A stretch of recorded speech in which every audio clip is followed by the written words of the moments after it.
Durugin na po natin. Ayan. Ganyan lang. Huwag masyado pong durog na durog. Oh my goodness. Excited na po ako. Toings. Ayan. Gawa na po mga katoings.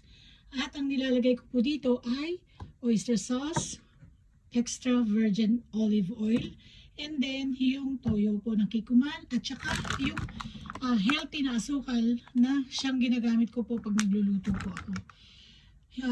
Alam niyo po ba, tawag dito, ganito po ang asukal na ginagamit ko. Napaka-healthy po nito. As in, kapag nagluluto po ako.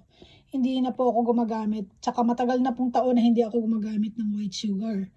Ganito po ang ginagamit ko na asukal dito sa Japan. So, ano po ito? Tubo. Diba? Yung ang tawag doon sa English. Bahala na po kayo, Toings. As in, ang grabe. At ang grabe po, ang dami pong health benefit po nito sa katawan. And as in, ayan o. Ano pa nga siya Gold Award winner pa nga siya noong 2025 Diba? And then, ito, ipapaibabaw ko po yan dun sa spinach po natin, mga katoings. Ito, naka-ready na po.